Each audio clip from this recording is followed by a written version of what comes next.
I solemnly swear that I will tell the truth, the whole truth, and nothing but the truth. So help me God. Yeah, hi everybody. Ron here from The Truth About Addiction. Welcome to another podcast. Today I have a really special guest, and I say that a couple of times, but this is even more important. This is a friend of mine. A friend of mine's been an instrumental part of my recovery since 1982. Has been an instrumental part of a lot of people's recovery. She'll play it down and she'll try to fucking skim over it, but the reality is, she's one of our founding members in Australia of recovery. She's a good human being and always has been. Michelle, welcome to The Truth About Addiction. Thanks, Ron. What a wind-up. It's the truth, mate. What a wind-up. The first thing I want to say is I loved drugs. Yeah. I loved heroin in particular.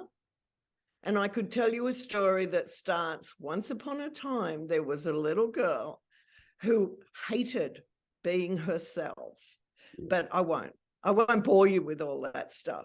So I loved heroin. I absolutely loved heroin. I loved the way that it made me feel. It gave me everything that I thought I needed that I actually did need in life. And after a few years, heroin didn't love me anymore. It stopped working. It just wasn't doing what it had promised that it would keep doing. And instead of going, okay, it's not working anymore, I found lots of other things that could kick it up to add to it. So I just kept going and kept going. And I didn't stop using drugs until I stopped using drugs. I actually didn't think that any of the problems that I had in life were caused by my drug addiction at the time. It was because everyone was doing something wrong.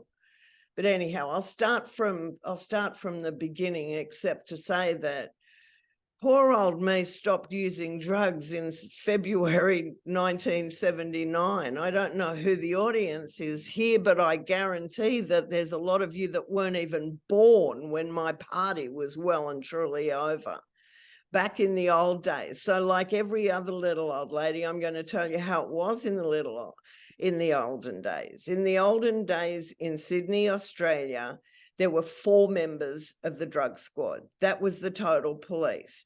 There were diamorphine hype tabs, which is heroin, in the pharmacies in a wooden box, and LSD was legal.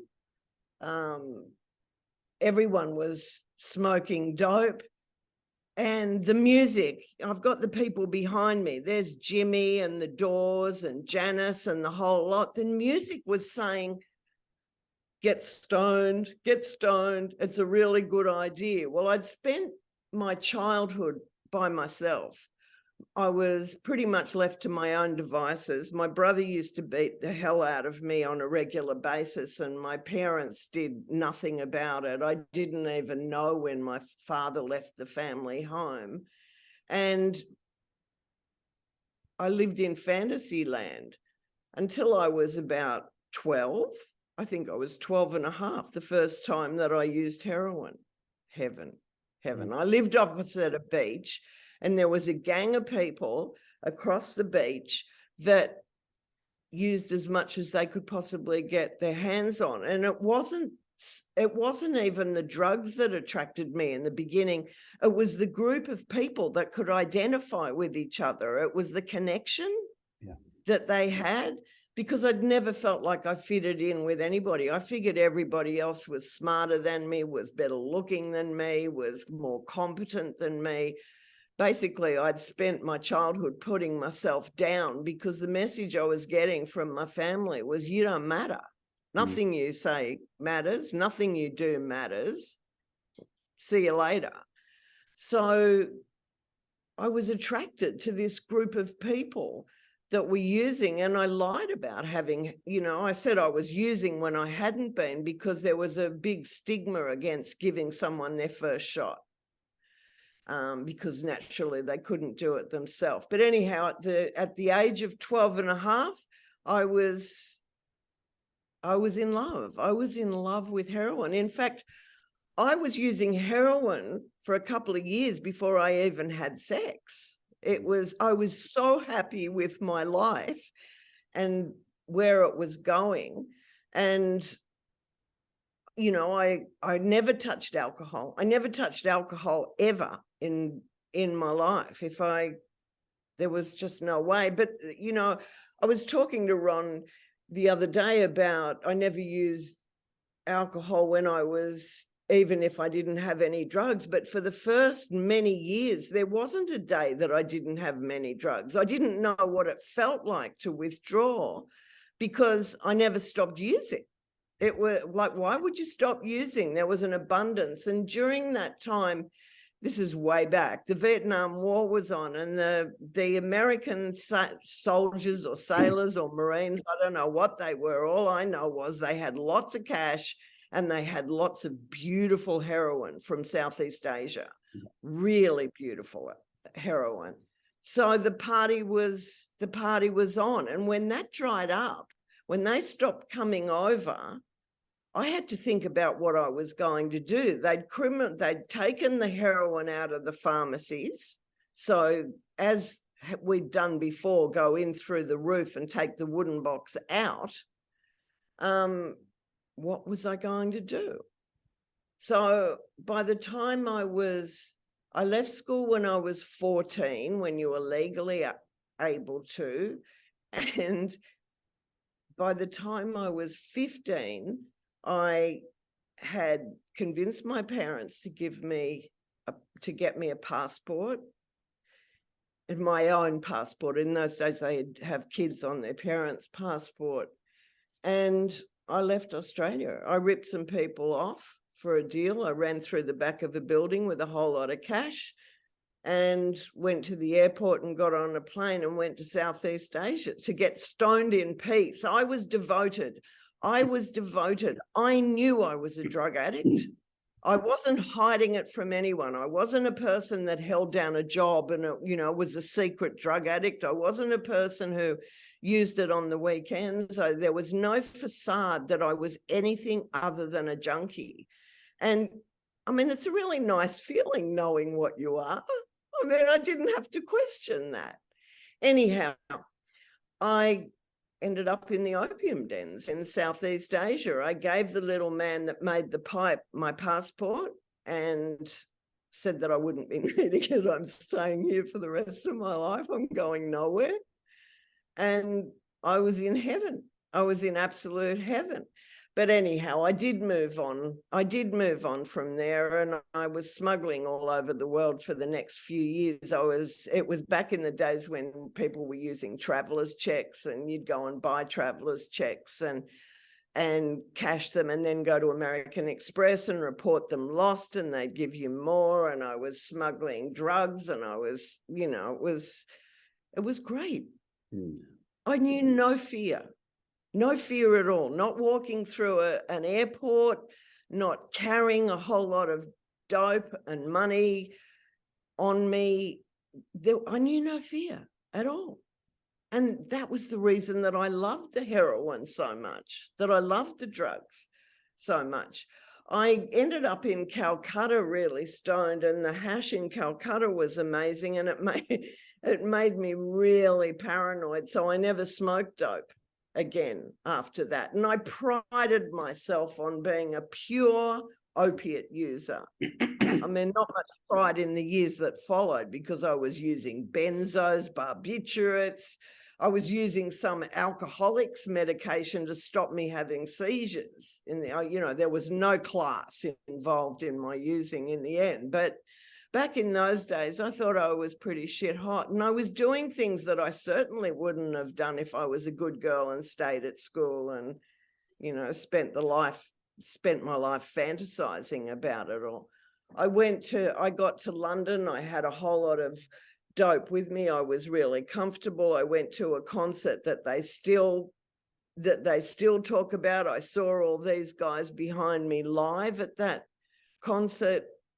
And then I went to America. I went to New York. I took a whole lot of, what was I carrying? Coke. I was carrying Coke over to New York. I got more stoned in New York than I did in the opium den. It was insane. everywhere I went, all I needed to see was a human being with pinpoint pupils, and I had a family. Yeah. There was no introduction needed. I certainly didn't need the internet dating services or whatever's going on. It was, all I needed was the pinpoint pupils, and I was in.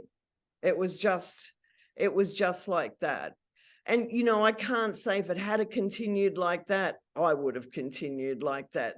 It was a wonderful time in my life. I did things that I never would have done if I hadn't have been stoned. I saw things, I met people, I listened to things. It was incredible. And then one day I was flying back to Australia with a whole lot of microdots from San Francisco. And I got pulled up at customs. They'd increased the staffing at customs. I must say, I just want to tell you that way back in the day, the customs in Darwin Airport used to go on strike for 3 or 4 days. And it was all hell broke loose to get a flight back in there at a time. But things were starting to tighten up by the time I was 20. It was still a time, though, when they took it really easy on females. They were more inclined to be rough with the guys. I had no guy with me, but they were pretty fine with me. And I got really, really sick, of course, in the police centre. So as they did in those days, they sent me to the psychiatric hospital. There was no such thing as a drug detox or as, you know, help groups for drug addicts. Drug addicts were put in psych hospitals and they were labelled with manic depressive, schizophrenic, depressed, all sorts of labels, and medicated accordingly. And the treatment that they prescribed for me in that hospital was shock treatment because I was chronic. And fortunately, before I had the shock treatment, they had to do a pregnancy test and discovered that I was 6 or 7 months pregnant. I wouldn't have had a clue. Like, I didn't know. I never took enough notice of my own body, except for my arms, of course, to notice that, you know, something was happening. I felt nothing. So they put me on a massive dose of methadone instead and discharged me from the hospital. And from the day that they put me on that dose of methadone, not a day went by that I didn't use other drugs. It was just mayhem for the next however many years. It was no fun. Never once, not once did I consider giving up drugs. It was just not an option. That was my life. And by that time, I was having seizures because I was on such a concoction of drugs that I'd be overdosed on one and withdrawing from another, and I couldn't remember to do this and I couldn't remember to do that. And they never removed my daughter from my care. It was insane. I was arrested during that time. I used to sideswipe the health commission's cars when I drove the bomb that I'd probably stolen from someone in to pick up my methadone. I'd sideswipe all the government cars on the way in. And I bumped into a Russell Street detective's car one day because I fell asleep at the wheel. And they still didn't take my daughter from me. They didn't remove her. It really was a long time ago. It was really, really, really different. And I got to the point where I didn't care that I couldn't remember where I lived. It just didn't matter anymore. I mean, my brain had gone. It was, my mother was, who I occasionally saw, was convinced that, I was a nutcase, that I was going to die very soon. Anyhow, one day, back in the old days, I walked into a welfare agency. It was called the Smith Family. It was pouring right outside, and I borrowed a cup and a spoon from the secretary, and I went back to the waiting room and I sat there, mixed up a shot in front of the people that were there. And that wasn't a cry for help. Don't get me wrong. There was no cries for help going on here. That was because it was raining outside. Yeah. It was easier to go in there to have a shot. And that was my world. Of course I was going to sit in there and have a shot. I was a drug addict. I needed to. Anyhow, as a result of that, they took my daughter off me. She was 4 at the time, and put her into care. Now, after that, no amount of drugs, nothing would sedate the guilt that I was experiencing, that she was going to suffer for what I was doing. Never. It didn't matter how much I used. I kept overdosing. I'd completely lost my memory from anxiety, and I just couldn't remember where I lived. So I had nothing to fight the court case with. And one day I was in the court, and a big fat woman approached me. And I tell you that she's big and fat because I'd known her when she was a speed freak, and she was really skinny. Her nickname was Mindless. She used to sit in bed, have a shot of speed, sit in bed and read the medical material. And she was an expert. She was a genius at drug interactions.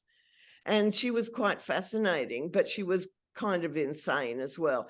Anyhow, she approached me at the children's court and told me that she was clean. Back in those days, we used to call it straight. Right. I'm straight. Yeah, I'm straight. Yeah. And I'd never seen anybody that had come off drugs and was straight. It was the strangest thing I'd ever seen.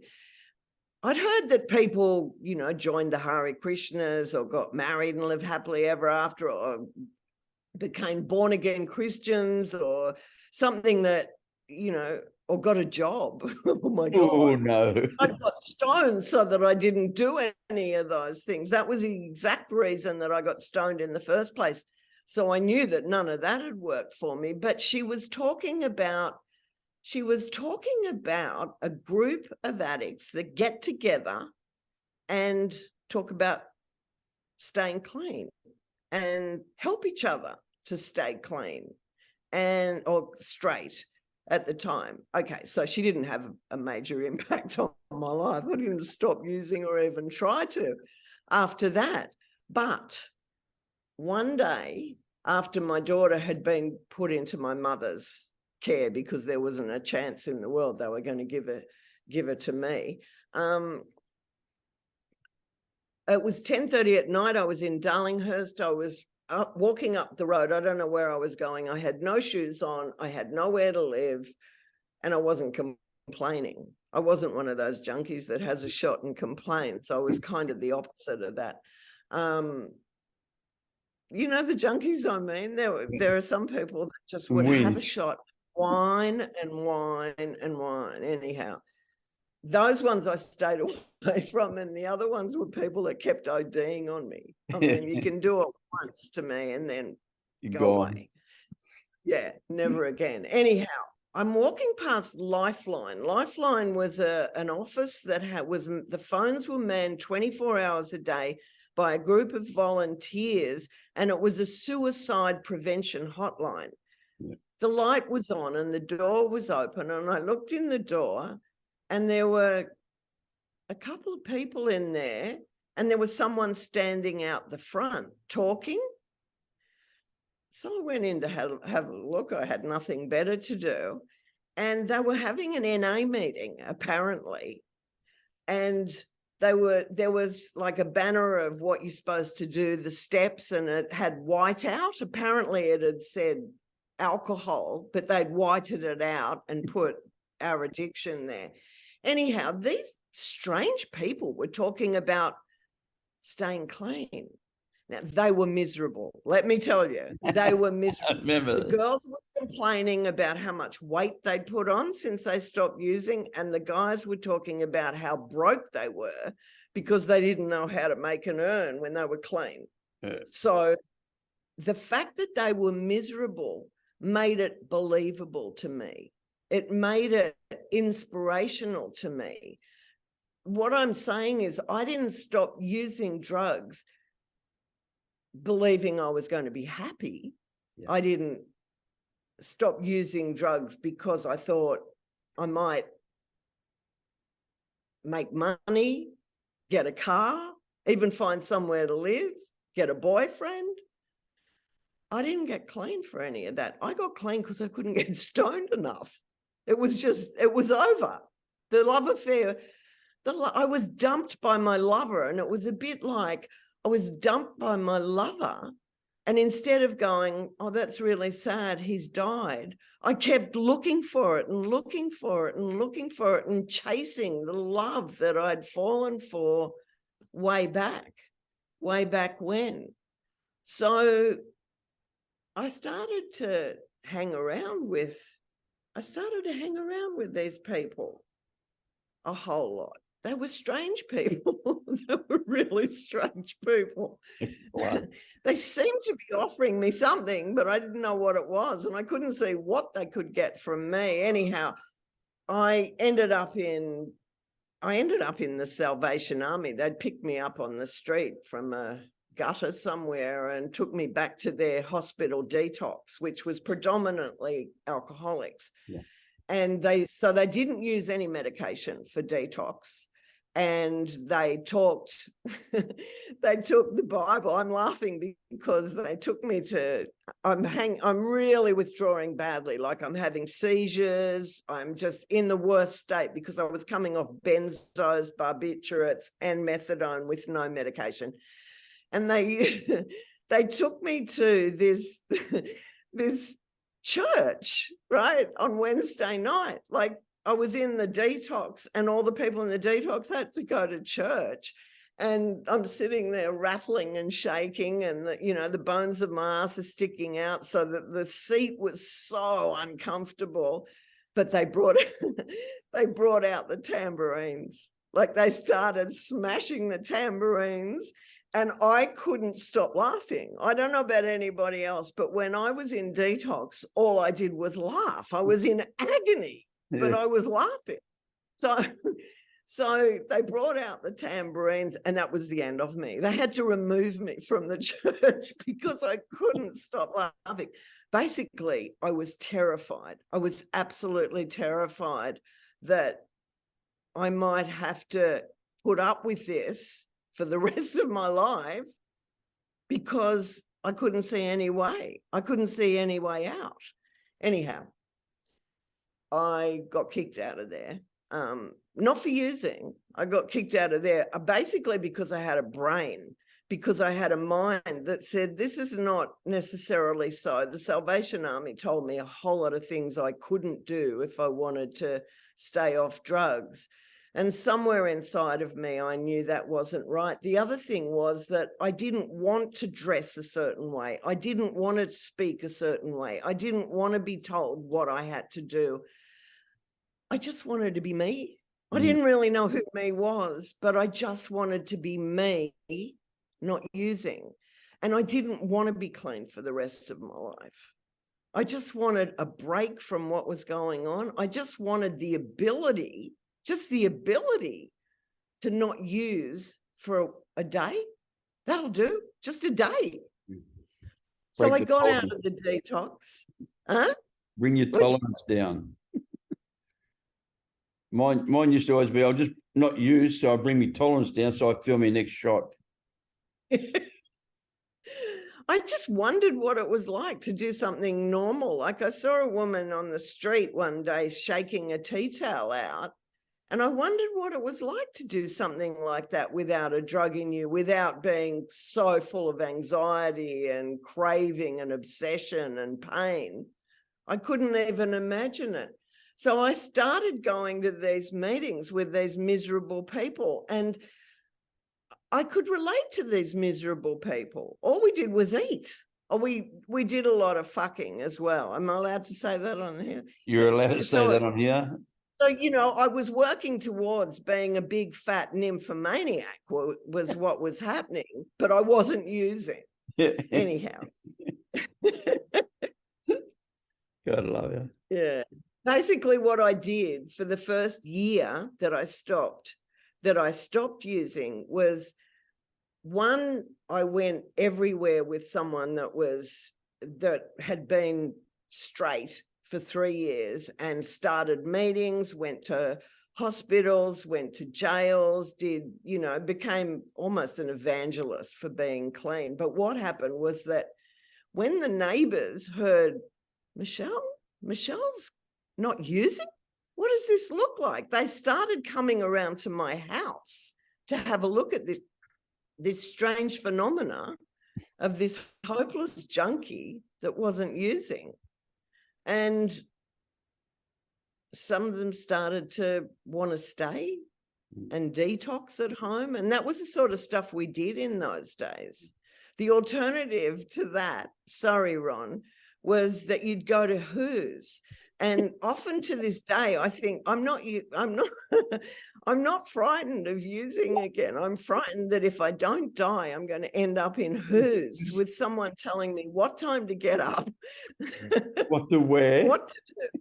Yeah, it's a good deterrent. Anyhow, honestly and truly, the hardest time, harder than any time when I was using, was the first year that I stopped using. I was lonely. I was starting to feel things that I had no idea. The way that I was feeling was the same as what I felt when I started to use in the first place. And I hadn't forgotten that. It was like, I know why I'm getting stoned. I'm getting stoned because I'm unbearable to live with without drugs in me. It was like, I was self-medicating. And I had no clue how to live. I didn't know what I wanted. If you said, what do you want to be when you grow up? I had no idea what I wanted to be when I grew up, but I did know what I didn't want. And that was somewhere to start from. So I did what was suggested by these people, and really I was terrified, but I didn't really know I was terrified at the time. And, I was lucky in a sense. I got custody of my daughter back, mainly because my mother couldn't handle her anymore. And she'd been sexually abused while she was in care. And not that we knew it, we just knew she was acting out like a kid that had been sexually abused. She was a handful, basically. She stole from people. If we went to their place, she'd rip up their furniture. She did all sorts of weird and wonderful things. She was deeply disturbed. But she gave me an extra purpose to keep going. I needed to care for this child. I didn't know the extent of what had happened to her. And I figured because she was so young, it wouldn't have hurt so much, but it did. Yeah. Anyhow, she used to say to me, I liked you better when you were on methadone. And I liked me better too when I was, I was much happier with me when I was on methadone. So I spent the first year doing the things that were suggested. I also spent a lot of time chasing feeling good, which I came to understand was the same as the using. I just kept chasing things that might make me feel okay, hence the sex and the food. And I gave myself such a hard time. I'd never known about patience because my drug of choice went into my veins and I got a reaction really fast. And I'd kind of thought that once I understood what the steps of the program was, that recovery had happened that way. And it wasn't like that at all. I expected more of myself than I would have expected from anybody else. It was like I had a whip on my back and I was flogging myself and giving myself a really hard time for not being whatever I thought I should be. It was a horrible year. And the only way that I did it was because I kept hearing just for today. It was be here now, just in the moment, I'm perfectly okay. And of course I want to use, I'm a drug addict. It's, the love of my life was heroin. Of course I want to use, but I had to admit that it wasn't going to work for me. I basically had to admit I was cornered. And the thing that was the hardest for me was to accept that with or without drugs, I couldn't handle my own life. I didn't have a clue what to do. I was unbearable in my own skin, absolutely unbearable. And I had to look at what other people had done. And the amazing thing was that no one was telling me I had to be like them. There was no one around that I looked at and said, I want to be just like you. And let me tell you, I met two people last night that, you know, have actually been off drugs for longer than me. One of them was like a homeless guy. He's homeless, but he doesn't use drugs anymore. And the other one's turned into a pimp, turned into a Buddhist monk who lives in a burnt out house. And I thought, well, that's what I have to aspire to here. But no one said to me, I have to do this. No one said to me, this is what you've got to be like or look like. They didn't say I have to do anything at all. Yeah. They showed me what they were doing, and I could decide if that was going to work for me or not. And I guess throughout the years, I've learned more from the mistakes of other people than I have from the successes. Yeah. 100%. I've learned that even though I never drank alcohol, and I'm not going to tell you I'm an alcoholic because I'm not.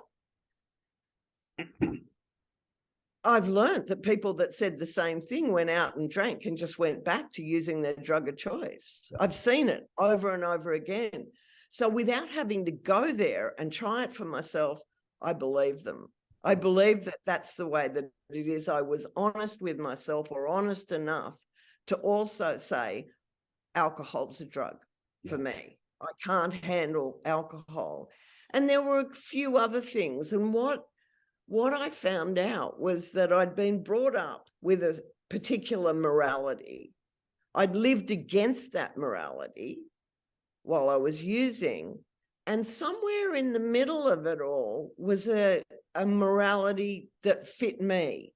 It was a conscience that I could live with, but I had no clue what it was. And I remember one of the members said to me, Michelle, you've got a Catholic conscience and a Polynesian appetite, and one of them has to go. And through trial and error, and through identifying with other people and what had happened to them when they did certain things, I was able to start to come to terms with what was right and wrong for me. The other thing that happened was that I learned to identify what it was that I was feeling. And through going to Narcotics Anonymous and taking the advice, I learned that I had a cycle of emotions that I'd had ever since I was a kid. And the bottom line was, I'll show them. And so although I wasn't using, I was carrying that on as a motivating force in my life. And it's still part of my life today. What the difference is that I can recognize it and I can make a choice about how I'm going to act on it.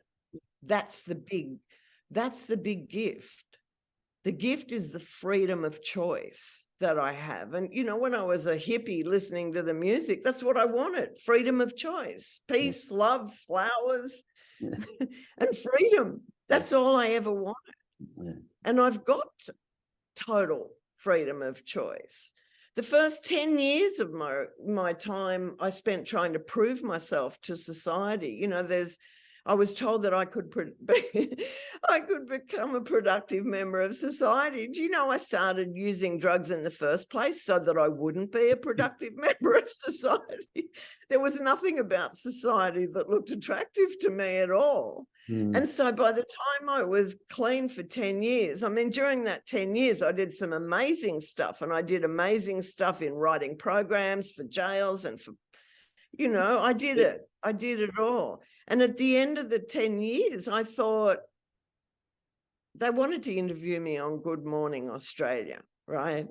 And they were sending a car for me. And I've gone on Good Morning Australia, and I realized just after I did the interview that the government, the society was going to say, look what we've done. And I had done it despite them. I didn't want to be part of their society. Yep. So, okay, the decision was, what do you want to do when you grow up? What, you've grown up now. What do you want to do with your life? And I wanted to travel like I had when I was using. Not all of the things I did while I was using were bad. I wanted the freedom to get on an aeroplane and go. And that's what I did. And I can't tell you how amazing that's been. Do you know, I've been off drugs. I've been clean, straight, whatever you want to call it, for I was going to tell you how long, and then I thought, no, you'll figure out how old I am. I've been clean for 44 years, but I got clean when I was 4. So, you know, you can do the exactly. You can do the math. For 44 years, and I still open meetings of Narcotics Anonymous, talk to people, pick people up and take them. I still basically carry a message. NA, Narcotics Anonymous, has grown like you wouldn't believe. There's a whole lot more than four people going, and there's a whole lot of really happy people going who I don't relate to at all. And there's a lot of really strange people that go to, but I'm pretty strange myself. You know, I guess I've found my crew. I've found the crew that accepted me the moment I walked through the door. I found the crew that didn't ask me why I did it. They knew why I did it. They understood what I was going through when I didn't understand it. And the biggest gift that I've had is the filling of the great big hole that was inside my gut when I walked in after I'd stopped using, to be understood, to be accepted. I just needed to know that I belonged somewhere, that I wasn't a total freak, and I wasn't going to spend the rest of my life all by myself, not being able to get stoned enough. I got a community. I got a family and a way of life, that's unbelievably good. I mean, if I tell you about the adventures that I've had, I'd have to edit some of them. Some of them I'm not going to tell anyone. I might send some photos up.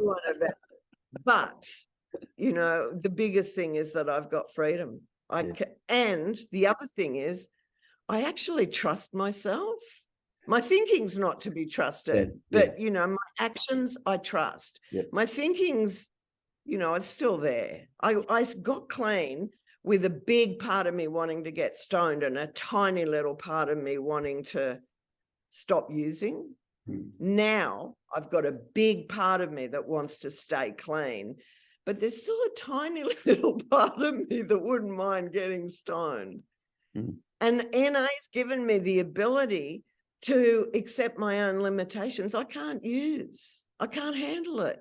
I'll throw everything away. If I use tonight, Miss Piggy's back out on the street corner tomorrow. And I know that about myself. I'd like to be able to fly. I'd love to be able to just dive out the window and go somewhere else. But I mean, I've crashed to the ground and die. So I say, well, it's a limitation of mine. As much as I want it, I can't do it. I'd like to rob a bank.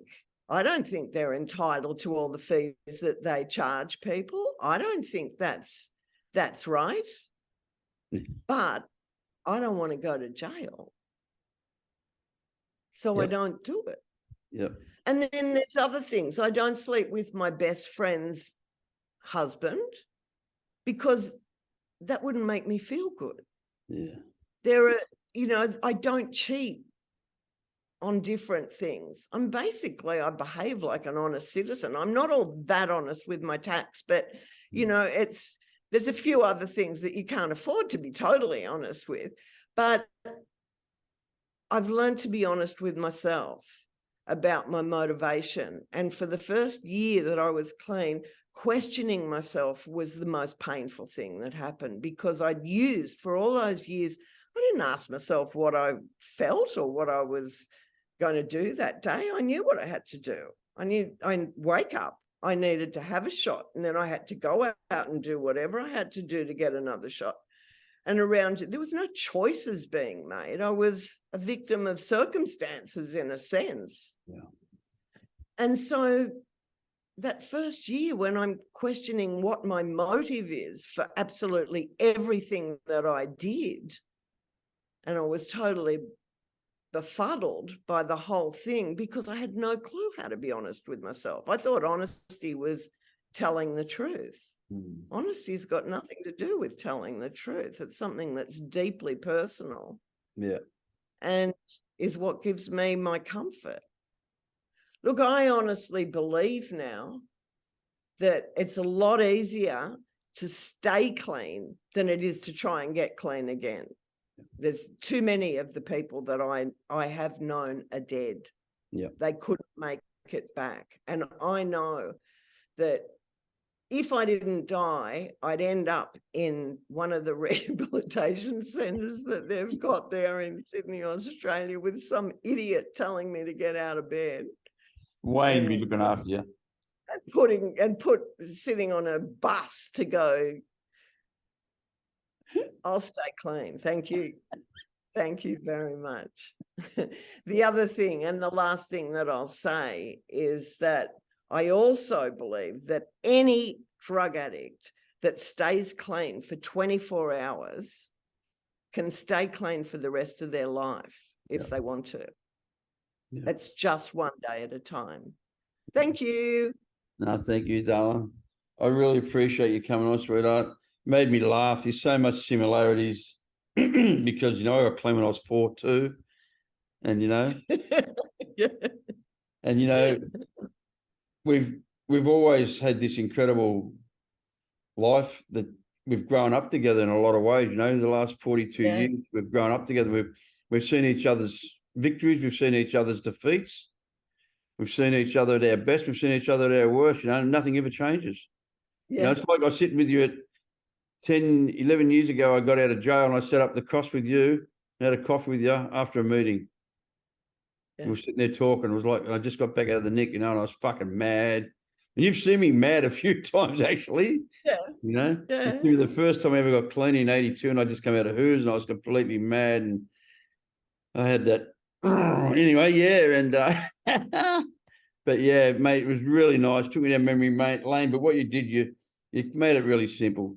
If you want to stop using drugs, do what people that stop using drugs are doing. Go to meetings, find a sponsor, work the steps, fucking help people. I try to explain to people, I have a thinking problem, not a drinking problem. I don't have a drug problem. Right. I have a Ron problem. I have a heart of gold and a head of spaghetti. Before, when I was a nutcase, I was always a good person doing bad things. But I was always a good person. Where I came into these rooms thinking I was a fucking monster, thinking I was emotionally, mentally bad because, you know, the same era, they put me on Largactil. That's how they treated me. I'd never taken a drug. I'd never taken a drug in my life. And they're injecting me up with Largactil, you know, in prison. Oh, I got all my paperwork from Freedom of Information. I was 8 stone 6 and 5'6". So I was a kid. I was as big as my wife, you know. So I was 45 kilos or 48 kilos. And they had to inject me with Largactil to control me. Come on. And that's Hannibal Lecter. You know, in the nut house, when they put me on Largactil shots for the whatever disease they thought I had, the drug squad used to bring young kids in to look, this is what happens when you use drugs. I was on my hands and knees and I couldn't speak and the saliva's running out of the side of my mouth. I could hear them. I knew exactly what was going on, but I couldn't speak. Yeah. The Largactil What a shuffle. vicious drug that was. Yeah. We used to call it the Largactil shuffle, you know, just watch them shuffling around. And when you was talking about picking up your done, I was thinking about going down Brisbane Street in Surrey Hills there to pick up the done, you know. And I'd only get down there to sell heroin until the drug. The done was fucking irrelevant to me. I was on done because I had to make out I was doing something for the courts. I was just down there selling at the front, you know, selling gelatine capsules like $25 a cap, you know, like it just made me. I tell you what, though, the much more damaging than that was that to pick up your dough and you had to be nice to the idiots that were dispensing it. The That grubs was on the really counter. damaging. Having to sell your soul for methadone.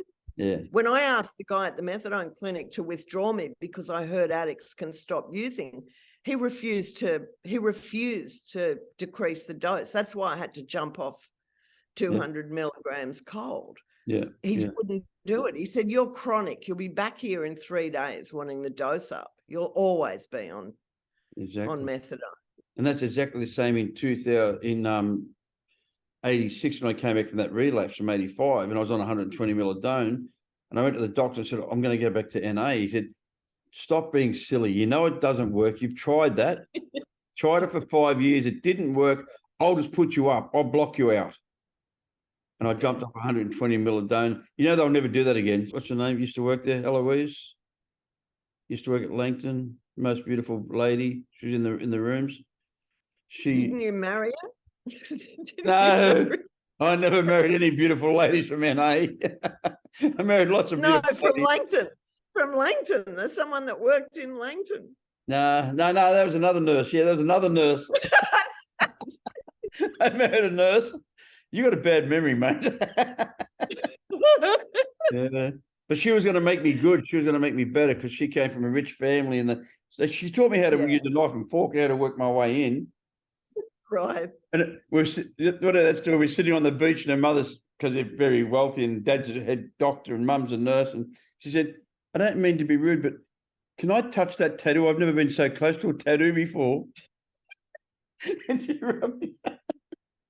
And she said to my ex-wife, "He's nice, a bit rough around the edges, but he doesn't know how to use a knife and fork. He doesn't know how to use a knife and fork."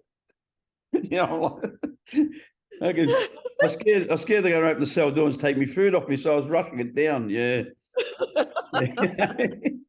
What a journey, mate. Look, I love you dearly, and I mean that sincerely. You know that.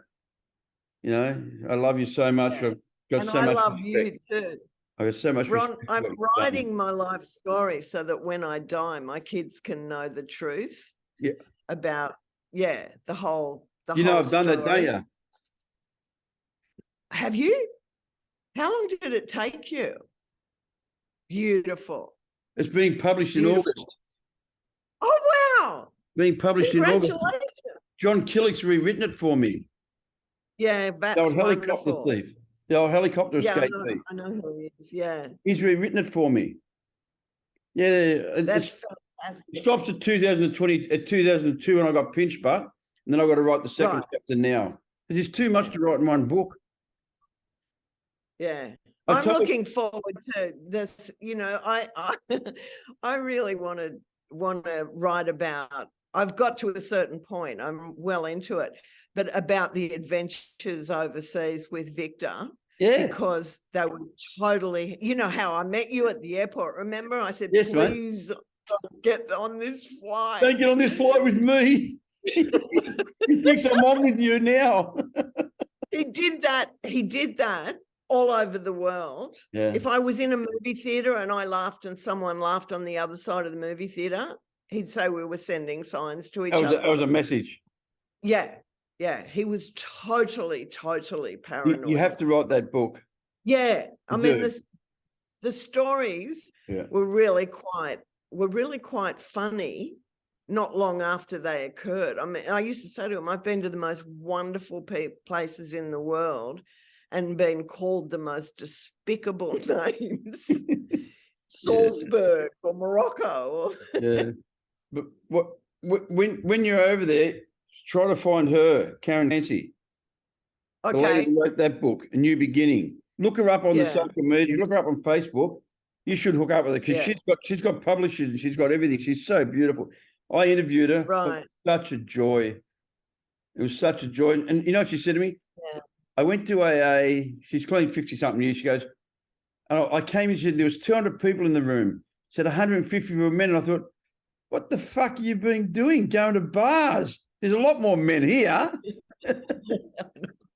Actually, she said, you know, she said, I know. What the fuck have you been doing, Karen? This is where all the men are.